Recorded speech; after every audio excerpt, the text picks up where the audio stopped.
Okay, I'm back. So you can see that I have prepared a few things. So I'm gonna teach you how to paint sky. So I have darker blue, baby blue, and two different whites. So if you're kind of looking at I just bought these at the dollar store, so not expensive. So this one's called a warm white, and this is just a regular white. I really love this one. It's more creamy, softer, and very warm. And again, each are maybe $2, and they can last you a very long time. I have my rag for dry brushing, and I'm going to be using probably two smaller brushes. Let's say these two are okay. And then you always want to have one brush which you will never get wet, which is your blending brush. So fluffier the better. And it's going to be your dry brush. So the one for blending, we call that blending dry brushing. So we would always be drying it for blending and then drying it again. So one of the things we know about when we look at clouds, and I'm sure you can like Pinterest or Google clouds, even painted clouds, is that the condensation settles on the bottom of a cloud or the darker grayer part.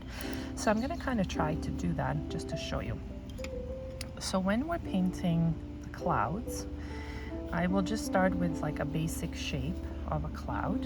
And if you're practicing this, watching my video, you're welcome to pause and kind of, So I'm just gonna make like a simple cloud. I'm gonna add this lighter color underneath. And right now I'm just kind of dabbing and adding my color wherever I want it to be. And then I'm gonna switch my brush because I want to add the white on the top. I know right now it doesn't look like a cloud, but it will, I promise you. So I'm gonna mix these two colors together just like this. And I'm just kind of adding them by dabbing, almost like sponging. And you'll notice already that the colors, the blues and the whites, are kind of starting to mix a little bit, which is lovely, right? And don't be afraid to kind of leave some of these textures in there. Okay, so now that you have, I see how I'm gonna dry the brush. I'm gonna add a little bit more white on the top. And I'm just gonna leave that there. I'm not gonna blend it just yet. So now you take your big fluffy brush, which is what we call a dry brush. The better, the fluffier. I find makeup brushes work really well. You can buy them at the dollar store because they're quite soft. And then with this brush, you can blend this in two ways. You can go smoothly and then dry and then smoothly again. But because it's a cloud and the texture is kind of fluffy, all I'm gonna do is take this brush and really start to kind of dab and blend these colors together. And I don't want any excess paint on here. So I'm gonna just dry my brush and continue that process in order to really get the smooth texture that I'm looking for in this fluffy cloud. Dry it and then do it again. And slowly the cloud would kind of start to materialize. Dry it and keep doing that process. And then dry it again. And you can now even do some smooth blending, just like I'm doing. Very soft and light. Okay, if you kind of want to switch directions, so it's not just kind of like sponging, just like this. So if you were doing like something like water, you would probably want to have more smooth movements, kind of gliding on top of your paint, you're not really pushing it. And then important part is to dry your brush, and that will allow this paint to actually start to mix together and look very, very natural. So I'm going to switch directions, dry it. There we go. And sponge again. Perfect. Okay. And now I'm going to just bring back that blue that I had, the darker blue, and really start to get into like the crisp edges of things. Just with that color, because some parts of the cloud will be crisper than others.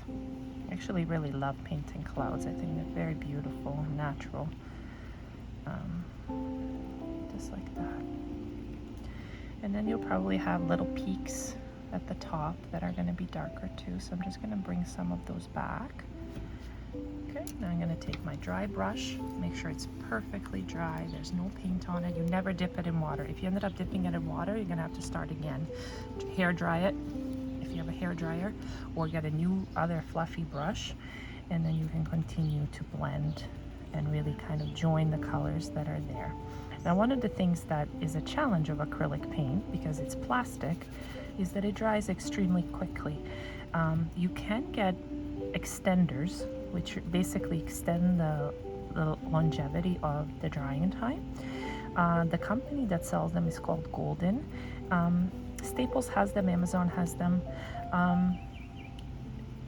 You kind of have to learn to work quickly with acrylic, unless you're using a different type of paint, like oil paint, which doesn't dry for like a month. In which case you could come back tomorrow and this cloud would still be able to be malleable and changed in whatever way. But because acrylic is made of plastic, it dries extremely quickly. And you can see by the time I finished this bottom area, it already dried on the top, right? Sometimes I will have my students use a little bit of oil, any kind of oil, cooking oil, which is excellent for, or baby oil for blending pastels, especially oil pastels with a Q-tip or your fingers. But I've also used oil, any oil you have in your home, to extend the life or drying time of acrylic paint. And that's something you can try. You just don't want to put too much oil, right? Okay, so I added a little bit more white on the top, and I'm gonna just fluff that and continue to build that beautiful cloud and kind of play with it. It's easier if you have a picture source, maybe a picture of a cloud that you took or you found online that you really thought was quite beautiful. But it takes time, right? Because the clouds are layered.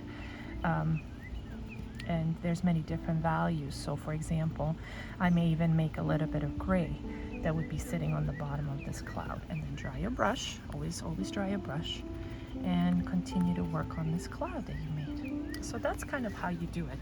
And again, just to recap, that's what dry brushing is. It's a process of using a brush that always stays dry 100%, drying it on your rag or paper towel, and then having other brushes that you're going to use to apply whatever colors you want. Now, one thing I like to do when this is perfectly dry is I'll take a very small, precise brush. So just for the sake of kind of showing you, sometimes I'll even use paint markers, which I find are excellent for like adding small details and stuff like that. So even though this is a watercolor brush, I just added some green there. Just want to kind of show you what I would do. So if you had a paint marker, you could do this with a paint marker. I like to go in and really kind of add a crisp edge to my cloud, just like this. And one of the things we know, just by the study of the human eye and optics, is that even if the lines are not connected, like for example this line here, our eyes will naturally connect them. So when you're painting things or drawing things, break up your line as much as you can, because my eye will naturally connect these lines together anyways. And it looks much more natural. So once I add like that darker edge, I like to go in with a lighter color, show you, and kind of almost like ombre it into the cloud in certain sections. And I find that makes it look really, really nice. So you're kind of now working on what we call small detailing. And sometimes there'll be like little pieces of a cloud here. This is like the creative part, as I say, kind of like your interpretation of how you feel and how you see these colors. So I would kind of add that throughout. Like even like in the center, I would have added like a little, almost like a little ripple, and added it with this white. And for this, you do need a smaller brush, right? Because you really want to get into the little details and kind of fading it out into what's there. So you never want to push too hard. And you can see how little water I actually don't really even use water very much when I paint. Because water, first of all, right now I'm painting on a piece of paper, but obviously canvas is beautiful. Especially, I find wooden surfaces work best for painting because they don't push back like a canvas would. If you ever have a canvas that you bought from the dollar store, for example, and it's kind of saggy and not very tight, you just spray it with a little bit of water and just give it like a minute or so, and you'll notice that it will become how it should be again, like nice and tight. So that's other little tip that I can give you. So never throw away any canvases, they can all be salvaged. So as an artist, I kind of find that my dry brushes will vary in size, right? Like I have another little smaller brush that I can kind of use for that blending. Again, you always kind of get rid of the excess paint, and that allows you to do all of your blending that you need to do. So there you go. So that's how I would work on this cloud, nice and slow. And I hope that this was helpful for you. So I kind of gave you a couple of little tips, and I'm really enjoying all of your beautiful art that you are doing. I'm very proud of you. And I hope that I get to teach some of you in person at Holy Trinity. And if not, maybe I'll be teaching another summer school course or another Prism course in art, and maybe I will be blessed to be your teacher again. But if you have any questions, even about this tutorial, please give me a ring. Have a good night, guys.